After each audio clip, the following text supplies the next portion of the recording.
விலைக்கு வாங்கிட முடியுமா? 2 லட்சம் 5 லட்சம் 10 லட்சம்னு நாமத்தை சொல்லி வாங்கிட முடியுமா? அவர் அருளை பெற்றோம்னா இதை சொல்ல அன்னையார் சொல்லுவார்.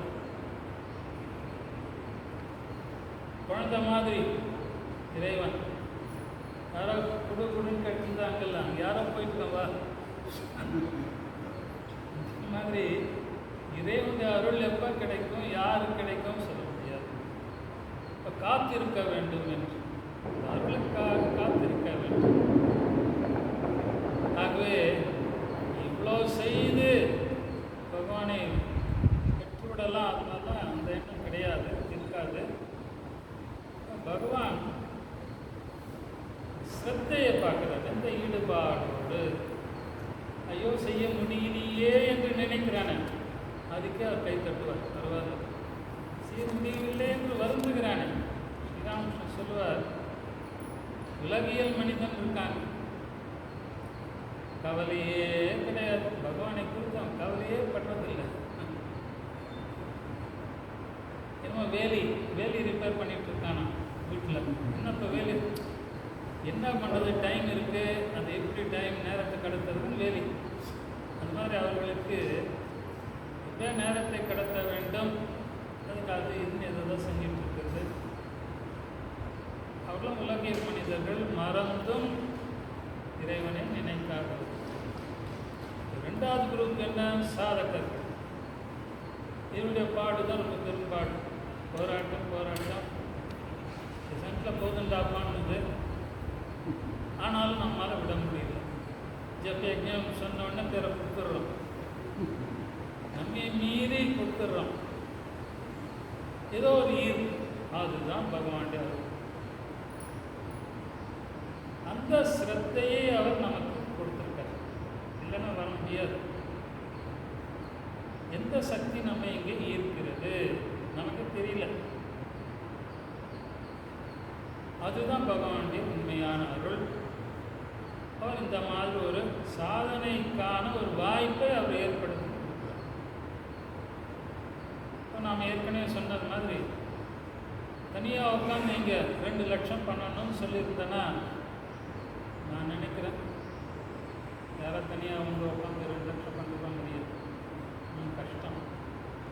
கும்பலில் சேர்ந்துட்டேன்னா பண்ணிடும். கும்பலில் செஞ்சுட்டு ஏதோ பண்ணிடும். அவர் பண்ணுறார், இவர் பண்ணுறார், பார்த்து நாமும் ஒருத்தி. இப்போ இந்த சத் சங்கம் என்பது ஒருவரை ஒருவர் ஆதரித்து, நம்மை அறியாத நிலையிலே ஒருவரை ஒருவர் ஆதரித்து நாம் இந்த சாதனையில் ஈடுபடுவோம். உண்மையிலேயே தனியாக வீட்டில் உங்களை ஒரு ரூமில் போட்டு விட்டு சாப்பாடெலாம் கொடுத்து பண்ணுங்கன்னாக்கா நான் நினைக்கல பண்ண முடியுமா? பண்ணினால் அவர்களெலாம் பெரிய சாதகர்கள், வாழ்த்தணும் அவர்களெல்லாம். ஆனால் இந்த மாதிரி இப்படி ஒரு ப்ரோக்ராம் போட்டு நடுநாட்டில் ஒரு பஜனை, சோறு வராமல் இருக்கிறதுக்கு ஒரு சொற்பொழிவு, ஆரத்தி, அது இதெல்லாம்னா காலையிலிருந்து பாருங்க எப்படி ஓடிக்கிட்டே இருக்கு. 5 மணிக்கு வந்தோம், டிஃபன் போகிற 7:30 மணி வரைக்கும் உட்காந்துருக்கோம். திரும்ப 1 ஹவர் அப்படி இப்படி கொஞ்சம் அது ஒரு டிஸ்ட்ராக்ஷன் தான், இருந்தாலும் ஒன்றும் பரவாயில்ல. திரும்ப வந்து 9 உட்காந்தோன்னா 12 வரைக்கும் அசைவதில்லை. தனிப்பட்ட முறையில் தண்ணி குடிக்காது, போயிட்டு வரோம், அது வேறு விஷயம். இப்போ எந்த சக்தி நம்ம இது மாதிரி உட்கார வச்சது?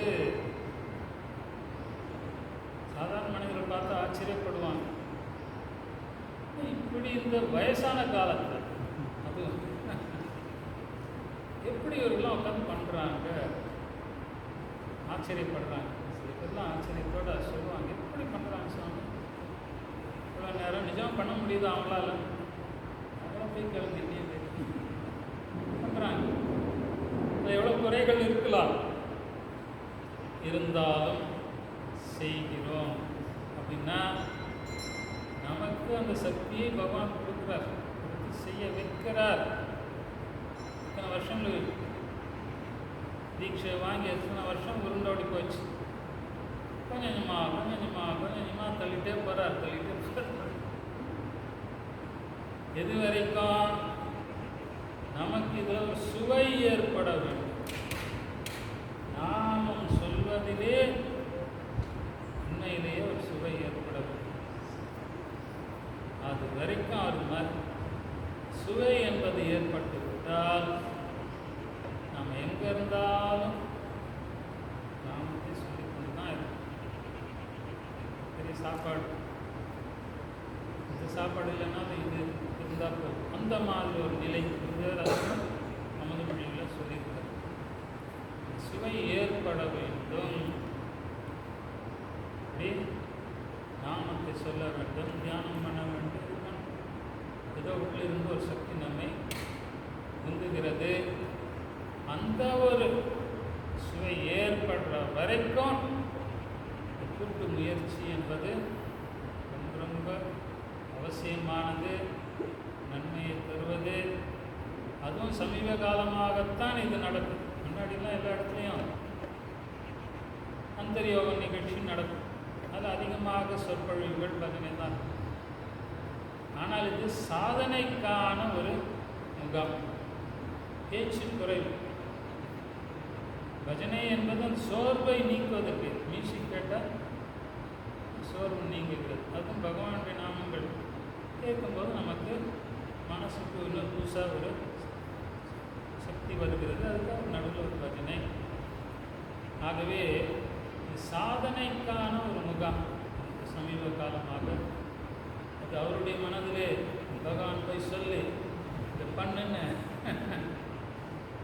பாருங்க, எவ்வளோ ஆச்சரியம். அது இப்போ முதல்ல 1, 2, 3 இப்போ தமிழ்நாட்டிலே 3 இடத்துல நடக்குது. அது ஒவ்வொரு ஸ்டேட்லேயும் அங்கே நடக்கிறது. ஒவ்வொரு முறையும் எல்லா முகாம்லேயும் கலந்து கொள்வதற்கு எல்லாருக்கும் வாய்ப்பு கிடைக்கிறது கஷ்டம். பல காரணங்களால் வர முடியறதில்லை.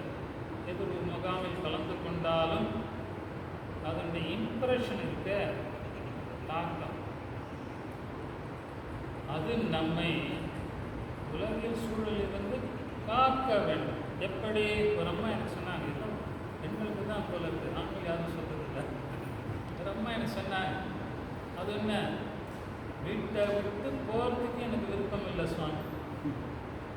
வீட்டை விட்டு வெளியில் போகிறதுக்கே விருப்பம் இல்லை. வீட்டு வேலையெல்லாம் முடிச்சுட்டு ஜபம் செய்யலாமா, பிரார்த்தனை செய்யலாமா, இல்லை இது பாராயணம் செய்யலாமா, இப்படி தான் மனது போகிறது. இருந்தாலும் கல்யாணம் அது இது உறவுகள்லாம் ஒரேடே விட முடியாது. போகலன்னா பெரிய சண்டை தான் வரும். அதனால் அதை உறவுகளை நாம் எப்படியா நம்மோட கொண்டு போனோம் என்பதற்காக அங்கே போனோன்னா அங்கே தான் அதிகமாக நான் குருதேவரை நினைக்கிறேன்னு சொன்னாங்க. எனக்கு ஆச்சரியமாக அங்கே போய் தான் அதிகமாக நான் நினைக்கிறேன். குருவானே போதும், எப்போ கிளம்பலாம், சீக்கிரம் கிளம்பலாம், அவங்ககிட்ட ஏதோ பேச வேண்டியதை பேசி சாப்பிட்டு ஏதோ அவங்களுக்கு அவங்களுடைய மனசுக்கு சந்தோஷத்தை எப்போ கிளம்பலாம், அங்கே தான் அதிகமாக நினைக்கிறேன்னு சொன்னாங்க. என்ன ஆச்சரியம் பாருங்க. இப்போ தடைகள் வர வர உள்ளிருந்து சக்தி அதிகமாக வருது. தடைகளை மீறி செல்வதற்கான சக்தி வருது. இதெல்லாம் ரொம்ப சாதனையிலே நாம் பார்க்கக்கூடிய அற்புதங்கள். சின்ன சின்ன இது தான். நம்மளாம் பெரிய மணிக்கணக்காக உட்காந்து சாதனை செய்கிற ஆட்கள் இல்லை. இருந்தாலும் குருதேவருடைய அருள் என்பது பார்க்கிறோம். இல்லை மற்றவங்களுக்கெல்லாம் இது புரியாது. உலகியல் மனிதர்களுக்கு இதில் என்ன சுவை இருக்குது, என்ன ஒன்று புரியாது. அவங்களால இதை பாராட்ட தெரியாது, இது பாராட்டவே தெரியாது. அதனால் ஒன்லி சாதகர்கள் மட்டும்தான் சாதகர்களுடைய சாதனையுடைய பெருமை அவங்களுக்கு தான் தெரியும். ஆகவே குருதேவர் எண்ணிக்கையை பார்க்கல, அப்படியே மனதின் பக்குவத்தை பார்க்கிறார். கூட்டு வருகிறார். வந்து நேற்று படித்தோம், வெறுமை லட்சம் சொல்லணும்னு நாம் செஞ்சிட்டோன்னு நினைக்காமல் குருதேவ் சொல்வார், அதில் எந்த அளவிற்கு பக்தி சுவை இருந்தது அதுதான் முக்கியம்.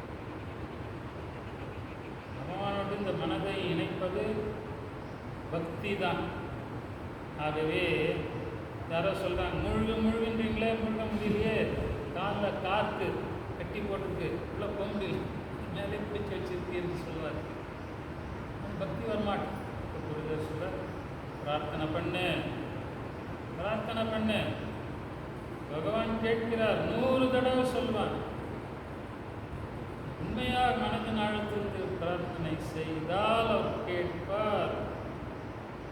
ஆகவே பிரார்த்தனை பக்திக்காக, பிரார்த்தனை எல்லாமே பக்திக்காக. சத்சங்க பக்திக்கு, தியானம் பக்திக்கு, ஜபம் பக்திக்கு, எல்லாமே பக்திக்காக. ஆகவே பிரார்த்தனையின் மூலமாக நடுநடுவில் பிரார்த்தனை, பக்தி கொடு, பக்தியை கொடு, பக்தியை